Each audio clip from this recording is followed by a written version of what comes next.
Good morning. It's Tuesday, November the 12th, and you're watching WGXA Morning News on Fox 24. I'm Terrell Bailey. Let's start you off with a look at the top story we're following for you this morning. Former President Jimmy Carter is in the hospital as he prepares for brain surgery at Emory Hospital following 2 falls. Daryl Forges is live in Atlanta this morning with the latest. So, Daryl, what exactly can you tell us about the Georgia resident?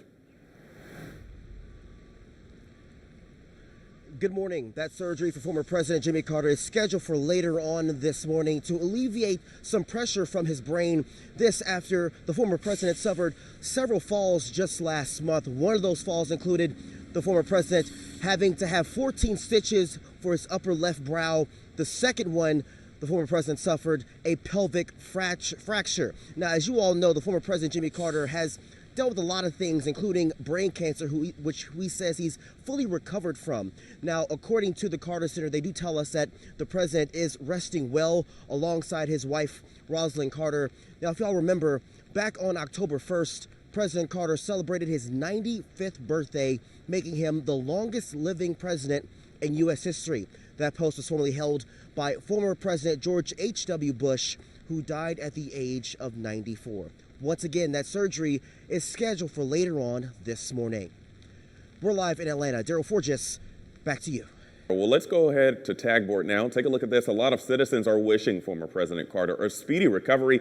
One Twitter user is saying, "Hang in there, Jimmy." Another user says, "Please let President Carter know we wish him the best, sending prayers, love, and positive energy." This is a developing story, but of course, WGXA, we're going to be keeping you guys up to date with all the latest on former President Carter. And we're looking ahead to freezing temperatures right here in Middle Georgia. Meteorologist Daniel McFarland is live in the Skywatch Weather Center with all the latest. So good morning, Daniel. What can we expect here? Good morning, Terrell, and rain is what we're looking at to start off the day. So I do want to talk about that first, and then I want to talk about the freezing conditions and that wind coming up in 10 minutes. But as you can see right here, a lot of us across the area are seeing some light showers, not a whole lot of heavy rain out there. We were seeing some areas of heavy rain earlier, but many of us are starting to see this front kind of fall apart a little bit, at least when it comes to that rainfall. Now, when it comes to the cold temperatures, everyone's going to be dealing with that later on. Now, up towards the north, some places like Monticello and Forsyth have seen some of that heavier rain, and if I look up towards even further down towards the south, not really too much happening around Montezuma, Cochran, and places like Cordele. So people that live really south of this line right here between Montezuma and Eastman over towards that area, not really too much is going to be expected for you. Now, this is all stemming from a front that's trying to make its way through our area. It's not going to be passing us by just yet, but a lot of colder air is going to take on over later this evening. Whenever this front passes us during the afternoon, that is when that wind advisory is going to kick on in, and we could see wind gusts as high as 35 miles per hour,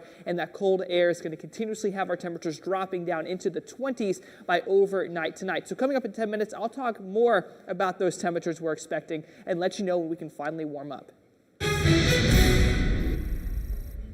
I'm Nikki McGee in Waverly, Illinois, where we're having a blustery Veterans Day. Here in my hand, my thermometer shows it being about 28 degrees. Now, originally, the ceremony here in Waverly was supposed to be held outside. This is a monument they've been forming for several months. People have been coming by throughout the day to sweep off different veterans' names, relatives, and family members. Now, originally, the ceremony was supposed to be outside. However, because of the inclement weather, we had to bring it over here to the American Legion. However, still a good turnout, with more than 100 people showing up.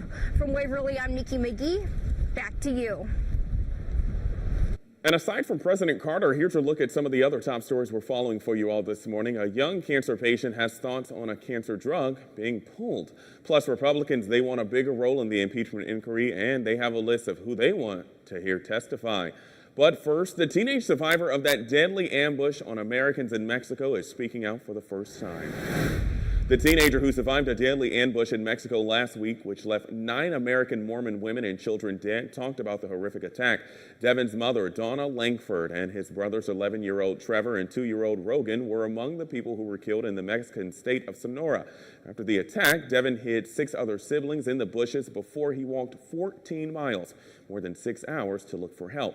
He's been credited with saving the lives of his injured siblings. 13-year-old Devin Langford and his father David actually spoke out about the incident just last night with Fox reporter Martha McCallion.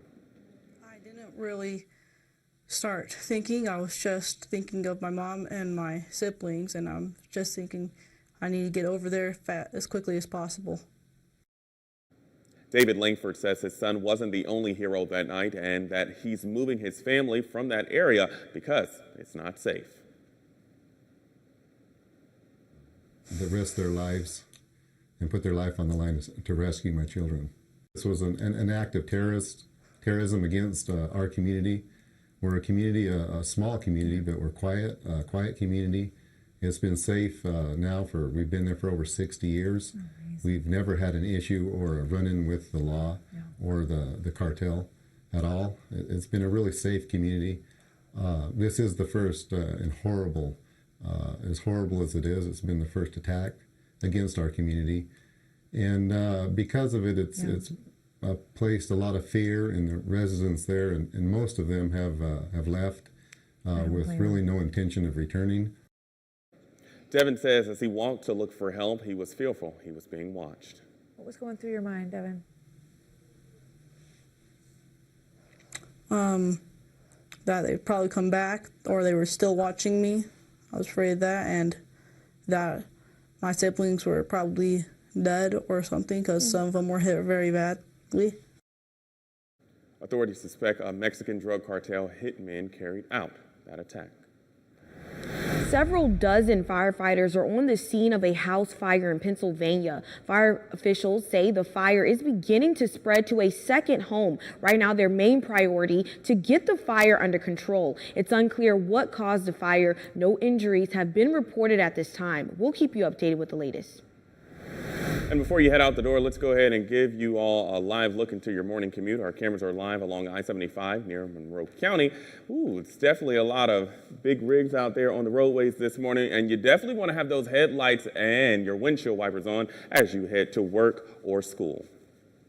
Well, Harry Dunn is looking to sue the Trump administration. Details on why they made that decision coming up.